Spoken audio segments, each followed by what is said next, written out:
ಇನ್ನು ಟೈಗರ್ ಪ್ರಭಾಕರ್ ಅವರು ಮಲ್ಯ ಹಾಸ್ಪಿಟ್ಲಿಂದ ಅವರ ಪಾರ್ಥಿವ ಶರೀರವನ್ನು ವಾಪಸ್ ತರಬೇಕು ಅಂದರೆ ಸುಮಾರು 80,000 ರೂಪಾಯಿ ಬಿಲ್ ಕಟ್ಟಿ ತರಬೇಕಾಗಿರುತ್ತೆ.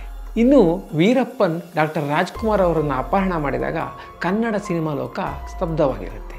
ಇದನ್ನು ನಾನು ಕ್ಯಾಶ್ ಮಾಡಿಕೊಂಡು 5,000 ಅವ್ರಿಗೆ ಕೊಟ್ಟು 45,000 ರೂಪಾಯಿ ನಾನೇ ಇಟ್ಕೊಂಡ್ರೆ ಏನು ಮಾಡ್ತೀರಾ ಅಂತ ಕೇಳ್ತಾರೆ.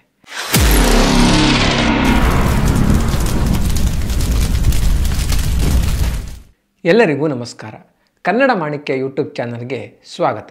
ದಂತಕಥೆಯ ಇವತ್ತಿನ ಸಂಚಿಕೆಯಲ್ಲಿ ಡಾಕ್ಟರ್ ವಿಷ್ಣುವರ್ಧನ್ ಅವರು ಸಿನಿಮಾ ರಂಗದ ಕೆಲವೊಂದು ಕಲಾವಿದರಿಗೆ ಯಾವ ರೀತಿ ಒಂದು ಸಹಾಯ ಮಾಡಿದರು ಅನ್ನೋದನ್ನು ತಿಳಿದುಕೊಳ್ಳೋಣ. ರಮಣ ಮಹರ್ಷಿ ಅಂಧ ಮಕ್ಕಳ ಒಂದು ಶಾಲೆಗೆ ಹಾಗೂ ವಿಷ್ಣುವರ್ಧನ್ ಅವರಿಗೆ ಒಂದು ಒಳ್ಳೆಯ ಒಂದು ಭಾವನಾತ್ಮಕ ಸಂಬಂಧವಿತ್ತು. ಈ ಶಾಲೆ ವಿಷ್ಣುವರ್ಧನ್ ಅವರ ಮನೆಯ ಹತ್ತಿರ ಕೂಡ ಇತ್ತು. ಆದ್ದರಿಂದ ವಿಷ್ಣುವರ್ಧನ್ ಅವರು ಆಗಾಗ ಈ ಒಂದು ಶಾಲೆಗೆ ಹೋಗಿ ಅಲ್ಲಿಯ ಮಕ್ಕಳ ಜೊತೆ ಆಟ ಆಡಿ ಅವ್ರ ಜೊತೆ ಒಂದು ಬೆರೆತು ಒಂದು ಸಮಯವನ್ನು ಕಳೀತಿದ್ರು.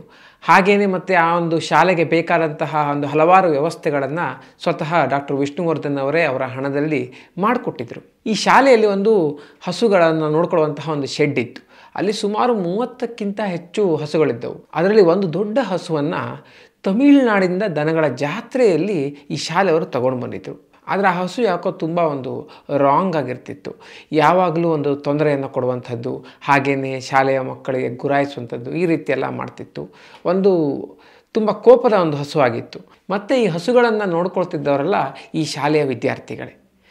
ಇದನ್ನು ಗಮನಿಸಿದ ಡಾಕ್ಟರ್ ವಿಷ್ಣುವರ್ಧನ್ ಅವರು ಈ ಹಸುವನ್ನು ನಾನು ತಗೊಳ್ತೇನೆ, ಇದರಲ್ಲಿ ಬಂದ ಹಣದಿಂದ ನೀವು ಬೇರೆ ಹಸುವನ್ನು ತಗೊಳ್ಳಿ ಅಂತ ಈ ಒಂದು ತೊಂದರೆ ಕೊಡುವಂತಹ ಹಸುವನ್ನು ಅವ್ರ ಮನೆಗೆ ಕರ್ಕೊಂಡು ಹೋಗ್ತಾರೆ. ಆದರೆ ಅವರ ಮನೆಗೆ ಈ ಹಸು ಬಂದ ನಂತರ ಮತ್ತೂ ತೊಂದರೆ ಕೊಡಲಿಕ್ಕೆ ಸ್ಟಾರ್ಟ್ ಮಾಡುತ್ತೆ. ಒಂದಿನ ಈ ಹಸುವಿನ ಶೆಡ್ಡಿನ ಗೇಟನ್ನು ತೆಗೆದಿರುವಾಗ ಈ ಹಸು ವಾಪಸ್ಸು ತುಂಬ ಒಂದು ಕಿಲೋಮೀಟರ್ ಗಟ್ಟಲೆ ದೂರದಲ್ಲಿರುವಂತಹ ಈ ಒಂದು ಶಾಲೆಗೆ ಬಂದು ಅದರ ಹಳೆಯ ಜಾಗದಲ್ಲೇ ಬಂದು ಮಲ್ಕೊಂಡಿರುತ್ತೆ. ವಿಷ್ಣುವರ್ಧನ್ ಅವರಿಗೆ ಈ ವಿಷಯ ನಂತರ ಗೊತ್ತಾಗುತ್ತೆ. ಆಗ ಅವರು ಬಂದವರು, ಈ ಹಸು ಇಲ್ಲೇ ಇದ್ದಿದ್ದು, ಯಾಕೋ ಇದಕ್ಕೆ ಈ ಜಾಗನೇ ತುಂಬ ಇಷ್ಟ ಅನಿಸುತ್ತೆ, ಇದು ಇಲ್ಲೇ ಇರಲಿ ಬಿಡಿ ಅಂತ ಹೇಳ್ತಾರೆ.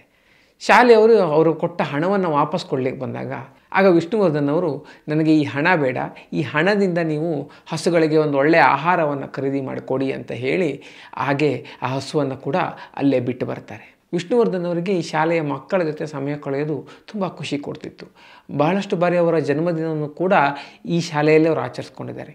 ಈ ರೀತಿ ವಿಷ್ಣುವರ್ಧನ್ ಅವರ ಒಂದು ಜನ್ಮದಿನ ಬಂತು ಅಂದರೆ ಈ ಶಾಲೆಯ ಮಕ್ಕಳಿಗೆಲ್ಲ ತುಂಬ ಖುಷಿ ಆಗ್ತಿತ್ತು. ಯಾಕೆಂದರೆ ಆವತ್ತು ವಿಷ್ಣುವರ್ಧನ್ ಅವರು ಬರ್ತಾರೆ, ಅವ್ರ ಜೊತೆ ಆಟ ಆಡ್ಬೋದು, ಮತ್ತು ಒಳ್ಳೆಯ ಊಟ ಇರುತ್ತೆ. ಇವೆಲ್ಲ ಕಾರಣಕ್ಕಾಗಿ ಮಕ್ಕಳಿಗೆ ವಿಷ್ಣುವರ್ಧನ್ ಅವರ ಬರ್ತ್ಡೇ ಅಂದರೆ ತುಂಬ ಖುಷಿ ಕೊಡ್ತಿತ್ತು.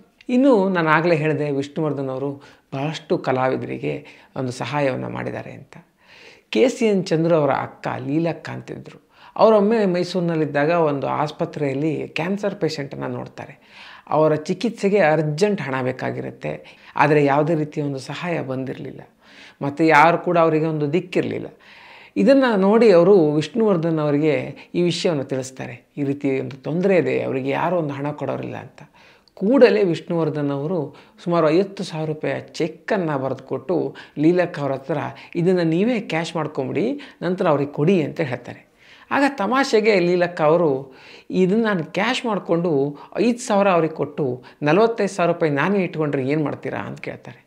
ಆಗ ವಿಷ್ಣುವರ್ಧನ್ ಅವರು, ನೀವು ಆ ರೀತಿ ಮಾಡ್ಬೋದು, ಆ ಹಣವನ್ನು ಇಟ್ಕೋಬೋದು, ಆದರೆ ಮೇಲೊಬ್ಬ ನೋಡ್ತಿರ್ತಾನೆ. ಈ 45,000 ರೂಪಾಯಿ ಇಟ್ಟುಕೊಂಡಿರೋ ಕಾರಣಕ್ಕೆ 4.5 ಲಕ್ಷವನ್ನು ಹೇಗೆ ವಾಪಸ್ ತಗೊಳ್ಳೋದು ಅಂತ ಅವನಿಗೆ ಗೊತ್ತಿರುತ್ತೆ ಅಂತ ಹೇಳ್ತಾರೆ. ಈ ರೀತಿ ಒಂದು ಬೇರೆಯವರಿಗೆ ಸಹಾಯ ಮಾಡೋದ್ರ ಜೊತೆಗೆ ಒಂದು ದೇವರಲ್ಲಿ ನಂಬಿಕೆ ಡಾಕ್ಟರ್ ವಿಷ್ಣುವರ್ಧನ್ ಅವರಲ್ಲಿ ಅಗಾಧವಾಗಿತ್ತು. ಇನ್ನು ವೀರಪ್ಪನ್ ಡಾಕ್ಟರ್ ರಾಜ್ಕುಮಾರ್ ಅವರನ್ನು ಅಪಹರಣ ಮಾಡಿದಾಗ ಕನ್ನಡ ಸಿನಿಮಾ ಲೋಕ ಸ್ತಬ್ಧವಾಗಿರುತ್ತೆ. ಯಾವುದೇ ರೀತಿಯ ಸಿನಿಮಾಗಳು ಒಂದು ಕೆಲಸ ಆಗ್ತಿರಲ್ಲ. ಒಂಥರ ಕೋವಿಡ್ ಸಮಯದಲ್ಲಿ ಹೇಗೆ ಒಂದು ಸಿನಿಮಾ ರಂಗ ಒಂದು ಸಮಸ್ಯೆಯನ್ನು ಕಂಡಿತ್ತೋ ಅದೇ ರೀತಿ ಒಂದು ಸಮಸ್ಯೆ ಬಂದಿರುತ್ತೆ. ಇಂಥ ಸಮಯದಲ್ಲಿ ಹಲವಾರು ಕಲಾವಿದರಿಗೆ ಒಂದು ಹಣದ ಕೊರತೆ ಉಂಟಾಗುತ್ತೆ. ಯಾಕೆಂದರೆ ಆಗಿನ ಕಾಲದಲ್ಲಿ ಸಿನಿಮಾದಲ್ಲಿ ಒಂದು ದೊಡ್ಡ ದೊಡ್ಡ ಹೀರೋಗಳು ಬಿಟ್ಟರೆ ಉಳಿದವರಿಗೆಲ್ಲ ಒಂದು ಸಂಭಾವನೆ ಅಷ್ಟಕ್ಕಷ್ಟೇ, ಮತ್ತು ಟೈಮಿಗೆ ಸರಿಯಾಗಿ ಸಂಭಾವನೆ ಆಗ್ತಿದ್ದು ಅಪರೂಪ. ಟೆನ್ನಿಸ್ ಕೃಷ್ಣ ಅವರಿಗೆ ಈ ರೀತಿ ಸಿನಿಮಾಗಳು ನಿಂತು ಹೋಗಿದ್ದರಿಂದ ಒಂದು ಬಹಳ ಕಷ್ಟ ಬಂದಿರುತ್ತೆ. ಈ ವಿಷಯವನ್ನು ಅರ್ಥ ವಿಷ್ಣುವರ್ಧನ್ ಅವರು ಟೆನ್ನಿಸ್ ಕೃಷ್ಣ ಅವರನ್ನು ತಮ್ಮ ಮನೆಗೆ ಕರೆಸಿ ಅವರನ್ನು ಒಂದು ವಿಚಾರಿಸಿ ಅವರಿಗೆ ಎಷ್ಟು ಹಣ ಬೇಕೋ ಅಷ್ಟು ಹಣದ ಒಂದು ವ್ಯವಸ್ಥೆಯನ್ನು ಮಾಡ್ತಾರೆ. ಈ ವಿಷಯವನ್ನು ಟೆನ್ನಿಸ್ ಕೃಷ್ಣ ಅವರು ಕೂಡ ಹಲವಾರು ಬಾರಿ ಬೇರೆ ಕಡೆ ಹೇಳ್ಕೊಂಡಿದ್ದಾರೆ. ಇನ್ನು ಟೈಗರ್ ಪ್ರಭಾಕರ್ ಅವರು ಇವರು ಒಂದು ಕೊನೆಯ ಸಮಯದಲ್ಲಿದ್ದಾಗ ಬಹಳಷ್ಟು ಒಂದು ಅನಾರೋಗ್ಯದ ಸಮಸ್ಯೆಗೆ ತುತ್ತಾಗಿದ್ದರು. ಅವರಿಗೆ ಬ್ಲಡ್ ಶುಗರ್ ಇತ್ತು. ಈ ರೀತಿ ಒಂದು ಬಹಳ ಅನಾರೋಗ್ಯದಿಂದ ಅವರು ತೀರ್ಕೊಂಡಾಗ ಮಲ್ಯ ಹಾಸ್ಪಿಟ್ಲಿಂದ ಅವರ ಪಾರ್ಥಿವ ಶರೀರವನ್ನು ವಾಪಸ್ ತರಬೇಕು ಅಂದರೆ ಸುಮಾರು 80,000 ರೂಪಾಯಿ ಬಿಲ್ ಕಟ್ಟಿ ತರಬೇಕಾಗಿರುತ್ತೆ. ಅಷ್ಟೊಂದು ಹಣ ಆಗ ಅವರ ಕುಟುಂಬದವ್ರ ಹತ್ರ ಇರಲ್ಲ, ಯಾರು ಕೂಡ ಕೊಡ್ಲಿಕ್ಕೆ ಕೂಡ ಮುಂದಾಗಲ್ಲ. ಅದರ ನಂತರ ಅಂಬರೀಷ್ ಅವರು ಈ ಹಣವನ್ನು ಕೊಟ್ಟು ವಾಪಸ್ ತಂದರು ಅಂತ ಭಾಳಷ್ಟು ಮಂದಿಗೆ ಗೊತ್ತು. ಆದರೆ ವಿಷ್ಣುವರ್ಧನ್ ಅವರು ಈ ರೀತಿ ಒಂದು ಹಣದ ಸಹಾಯದ ಮೂಲಕ ಅಂಬರೀಷ್ ಮೂಲಕ ಈ ಕೆಲಸವನ್ನು ಮಾಡಿಸಿದರು. ಯಾಕೆಂದರೆ ವಿಷ್ಣುವರ್ಧನ್ ಅವರು, ಅಂಬರೀಷ್ ಅವರು ಮತ್ತು ಟೈಗರ್ ಪ್ರಭಾಕರ್ ಅವರು ಇವರೆಲ್ಲ ಒಂದೇ ಕಾಲದವರು. ಅದರಿಂದ ಒಂದು ಒಳ್ಳೆಯ ಒಡನಾಟ ಅವರ ನಡುವೆ ಇತ್ತು. ಇನ್ನು ವಿಷ್ಣುವರ್ಧನ್ ಅವರು ಟ್ರಾವೆಲ್ ಮಾಡಬೇಕಿದ್ರೆ ಅವರ ಕಾರಿನ ಡಿಕ್ಕಿಯಲ್ಲಿ ಹಣವನ್ನು ಇಟ್ಕೊಂಡಿರ್ತಾರೆ, ಬಂದವರಿಗೆ ಕೊಡಲಿಕ್ಕೆ ಅಂತ ಒಂದಷ್ಟು ಹಣವನ್ನು ಸಪರೇಟಾಗಿ ತೆಗೆದಿಟ್ಟಿರ್ತಾರೆ ಅನ್ನೋದನ್ನು ದಂತಕಥೆಯ ಹಿಂದಿನ ಸಂಚಿಕೆಯೊಂದರಲ್ಲಿ ನಾವು ತಿಳಿದುಕೊಂಡಿದ್ವಿ. ಈ ರೀತಿ ಅವರು ಚಾಮುಂಡಿ ಬೆಟ್ಟದಲ್ಲಿ ಒಂದು ಶೂಟಿಂಗ್ ಇರುವಾಗ ವಿಷ್ಣುವರ್ಧನ್ ಅವರು ಬಂದಿದ್ದಾರೆ ಅಂತ ತಿಳಿದು ಒಬ್ಬ ಅಜ್ಜಿಯೊಬ್ಬರು ಭಾಳ ಒಂದು ತೊಂದರೆಯನ್ನು ಅನುಭವಿಸ್ತಿರ್ತಾರೆ. ಅವರು ವಿಷ್ಣುವರ್ಧನ್ ಅವ್ರನ್ನ ಭೇಟಿ ಮಾಡಿ ಏನಾದರೂ ಒಂದು ಸಹಾಯ ಸಿಗುತ್ತಾ ಅಂತ ಒಂದು ಆಸೆಯಿಂದ ಚಾಮುಂಡಿ ಬೆಟ್ಟದ ಹತ್ರ ಬಂದಿರ್ತಾರೆ. ಭಾಳಷ್ಟು ಹೊತ್ತು ವಿಷ್ಣುವರ್ಧನ್ ಅವರಿಗೆ ಕಾದು ವಿಷ್ಣುವರ್ಧನ್ ಅವರು ಆ ದಾರಿಯಲ್ಲಿ ಬಂದಾಗ ಈ ಅಜ್ಜಿ ವಿಷ್ಣುವರ್ಧನ್ ಅವರ ಕಾಲಿಗೆ ಬಿದ್ದು ಸಹಾಯವನ್ನು ಕೇಳಲಿಕ್ಕೆ ಅಂತ ಮುಂದೆ ಹೋಗ್ತಾರೆ. ಆಗ ವಿಷ್ಣುವರ್ಧನ್ ಅವರು ಈ ಅಜ್ಜಿಯನ್ನು ತಡೆದು, ನೀವು ಹಿರಿಯರು, ನೀವು ಯಾಕೆ ನಮಗೆ ಕಾಲಿಗೆ ಬೀಳಬೇಕು ಅಂತ ಈ ಅಜ್ಜಿಯ ಕಾಲಿಗೆ ಬಿದ್ದು ಆಶೀರ್ವಾದವನ್ನು ತೆಗೆದುಕೊಂಡು ನಂತರ ಆ ಅಜ್ಜಿಯ ಒಂದು ಸಮಸ್ಯೆ ಏನು ಅಂತ ನೋಡಿ ಅವರಿಗೊಂದು ಹಣದ ಸಹಾಯವನ್ನು ಮಾಡ್ತಾರೆ.